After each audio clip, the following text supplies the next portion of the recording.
സാറേ ഇങ്ങോട്ടോ ഞാൻ എവിടെ പോയിട്ട് വരുന്നത്? ഞാനേ ഫുട്ബോൾ പ്രാക്ടീസ് സ്കൂളിലൊന്നും എല്ലാം ഉണ്ട്. യോഗയുണ്ട്, ഫുട്ബോൾ ഉണ്ട്, ക്രിക്കറ്റ് ഉണ്ട്, ബാഡ്മിന്റൺ എല്ലാം ഉണ്ട്. പിന്നെ ഇതെന്താ സ്പെഷ്യൽ ഫുട്ബോൾ പ്രാക്ടീസ് ആണ്? അല്ലടേ നീ ഇതൊക്കെ സ്കൂളിലുണ്ടെന്നുണ്ടെങ്കിൽ ഇതിനൊക്കെ സമയം കിട്ടുമോ? മനുഷ്യർ വിചാരിച്ച എന്തിനും സമയം കിട്ടും, പക്ഷെ നമ്മൾ മനസ്സ് വയ്ക്കണം. അതാണ് ശരി all the best, all the best. അല്ലടേ ഞാൻ വേറെ കാര്യം ചോദിക്കട്ടെ, നീ ഇതിപ്പോ എന്തോന്ന് ആലോചിച്ചോണ്ടിരിക്കുന്നത്? ഇത് എങ്ങനെ വെട്ടണതെന്നാണ് ഞാൻ. അതാണ് ഡേയ് നീ എന്തോന്ന് ആലോചിക്കുന്നേ? ഇതെങ്ങനെയാണ് കളിക്കുന്നത് നോക്കുന്ന. അയ്യോ കളി അറിഞ്ഞൂടാതാണ് അവനെ പിടിച്ചിരുത്തിയേക്കുന്നത്. ഒരു വെട്ടത്തി വിട്ടു കൊടുക്കണം, വെട്ടായി. ഓ കഷ്ടം. എന്നോട് പറഞ്ഞു ഇവിടെ ഇരിക്കാൻ. വേറെ ഒരു ജോലിയില്ലേ? അല്ല സാറേ, ഇപ്പൊ നമ്മളാ ബദരി മോൻ പറഞ്ഞില്ല, പണ്ട് നമുക്ക് മറ്റേ പന്ത് കളി, അതുപോലെ തന്നെ കുട്ടിയും കോലും കളി, ഇതൊക്കെ ഗോലി കളി, ഇതൊക്കെ ആയിരുന്നു കളികളെന്നാണ്. ഇപ്പോഴത്തെ പിള്ളേർക്കൊക്കെ ഈ ഫുട്ബോളൊക്കെ ഇപ്പം സെപ്പറേറ്റ് സാറുമാരായല്ലേ ഇത് പഠിപ്പിക്കാൻ. ഇതിനൊക്കെ എല്ലാത്തിനും സെപ്പറേറ്റ് പ്രാക്ടീസ് ഉണ്ട്. ക്രിക്കറ്റ്, ഫുട്ബോൾ, ഇതിനൊക്കെ പിന്നെ ബാഡ്മിന്റൺ, നീന്തല്, ഇതൊക്കെ സെപ്പറേറ്റ്. ഭയങ്കര ഫീസും ആണ്, അതും കൂടെ ആലോചിച്ചോളാം. അത് തന്നെ നമ്മളൊക്കെ പഠിക്കുന്ന സമയത്ത് ഈ ഗ്രൗണ്ടിൽ നിങ്ങളുടെ സംവിധാനങ്ങളൊന്നും ഇല്ല. വീട്ടിലൊക്കെ വന്നിരുന്നില്ല ഓരോ. പിന്നെ നമ്മൾ ഗ്രൗണ്ടിൽ ഇറങ്ങി നമ്മൾ കൂട്ടുകാരെ കൂടെ ഒരുമിച്ചിരുന്ന് ചെയ്യും. സ്കൂളിൽ ഈ സംവിധാനങ്ങൾ ആ സമയത്തില്ല. ഈ സമയത്ത് ഇവർക്ക് അതൊരു നല്ല കാര്യമാണ്. അല്ല പണ്ട് PT ഒക്കെ ഉണ്ടായിരുന്നു. പേര് നേരം പഠിക്കും. അല്ല വേറെ കാര്യം, അന്ന് ഈ തലപ്പന്ത് കളിയും നമ്മൾ അല്ലാതെ നമ്മൾ ഈ വെള്ളത്തിൽ ചാടിയുള്ള ചെറിയുള്ള നീന്തലും ഇതൊക്കെ എന്ന് പറഞ്ഞാൽ അന്ന് നമുക്ക് സമയം ഇത്ര സമയമേ ഉള്ളൂ, അങ്ങനെയൊന്നുമില്ല. കിട്ടുന്ന സമയം നമ്മൾ ഇതെല്ലാം ചെയ്യും.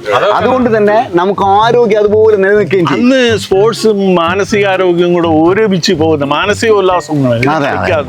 ഇപ്പോഴേ സാറേ ഞാൻ ഈ നമ്മളെ ഈ ഓരോ സ്ഥലങ്ങളിൽ പോകുമ്പോഴേ, വലിയ വലിയ കേന്ദ്രങ്ങളിൽ ഈ മാളുകളിലൊക്കെ പോകുമ്പോഴത്തേക്കും ഫ്രണ്ടിലൊരു സ്ക്രീൻ കാണും. അവൻ ഒരു സ്ക്രീൻ നമ്മളെ ഈ അത് തന്നെ നമ്മളെ ഈ സ്റ്റിയറിംഗ് കാണും. ഇതാണ് അവന്റെ ലോഗോ എന്ന് പറയുന്നത്. ഇപ്പൊ സ്പോർട്സ് എന്ന് പറയുന്ന വിരലുകളുണ്ട്. അതാണ് സംഭവം കേട്ടോ. പക്ഷെ അതുകൊണ്ടൊരു മാനസിക ഉല്ലാസം, ചിലപ്പോ മാനസിക ഉല്ലാസം ഉണ്ടാവുമായിരിക്കും. ആരോഗ്യം ഡ്രൈവിംഗ് ഒരു സെറ്റപ്പിൽ അത് വിടടാ, ഇവിടുത്തെ അതല്ലല്ലോ ഗെയിമുകളാണ്. ഗെയിമുകൾ സാറേ ഇപ്പൊ അത്തരം ഗെയിമുകൾ കളിക്കുന്നതിലൂടെ പിള്ളേർക്ക് ആരോഗ്യപരമായ കളികൾ വരുന്നില്ല. ഇല്ല, പിള്ളേർ സൈക്കോരായിക്കൊണ്ടിരിക്കുകയാണ് ഓൺലൈൻ ഗെയിമുകൾ. ശരിയാണ്. ശരിക്കും സ്പോർട്സ് എന്ന് പറയുന്നത് മാനസിക ഉല്ലാസവും ശാരീരിക അഭിവൃദ്ധിയും ഇതൊക്കെ ചെയ്യുന്ന കാര്യം. ഇതേ നീ എന്തെങ്കിലും കളി കളിക്കുവായിരുന്നേ? ഞാൻ പണ്ട് മറ്റേ പന്നി വളർത്ത്. അയ്യോ പന്നി മലത്ത് സാറേ, യവനെപ്പോലുള്ളവന്മാരാണ് ഇതിനൊക്കെ ഭയങ്കരപ്പെട്ട വിരോധാഭാസം. ഈ ചീട്ടുകളിയും പന്നി മലത്തൊക്കെ അകത്താകുന്ന കളികളാണ്. ഇതൊക്കെ കളിച്ചിട്ടുള്ളത് നന്നായി. ഇത് വേറെ കളി, നല്ല കളി. അതെ മനസ്സിലായ? സ്പോർട്സ് മാനസികാരോഗ്യത്തിനും ശരീരാരോഗ്യത്തിനും വേണ്ടിയിട്ടുള്ളതാണ് സ്പോർട്സ് എന്ന് പറയുന്നത്. പൈസ ഉണ്ടാക്കാൻ പറ്റിയ എടാ നീയും യവനും തമ്മിൽ എന്തെങ്കിലും വ്യത്യാസം ഉണ്ടാടാ? അകത്ത് പോയി കിടന്ന് പൈസ ഉണ്ടാക്കാം. സാറേ പോലെ തന്നെ ഈ കളിച്ചില്ലെങ്കിൽ പൈസ പോവുകയും ചെയ്യും. സാറേ കളികൾ എന്ന് പറഞ്ഞാൽ സ്പോർട്സ് എന്ന് പറഞ്ഞ സംഭവം നമ്മൾ പണ്ട് കളിച്ചുകൊണ്ടിരുന്ന കളികൾ അതായിരുന്നു സത്യം പറഞ്ഞ മാനസികമായിട്ട് ഉല്ലാസം ഉണ്ടാക്കും, ആരോഗ്യം ഉണ്ടാക്കും. തീർച്ചയായിട്ടും അത്തരം കളികൾ ഇനിയും വരണമെന്നാണ് എൻ്റെ ആഗ്രഹം. തീർച്ചയായിട്ടും വരണം. എങ്കിൽ മാത്രമേ കുട്ടികൾ ഉല്ലസിച്ച് കളിക്കാനായിട്ട് ജീവിക്കാനായിട്ട് അവർക്ക് നല്ല മാർഗമായിട്ട് അത് ഉപയോഗിക്കും. അതെ പ്രകൃതിയുമായി ബന്ധപ്പെട്ട കളികളാണ്.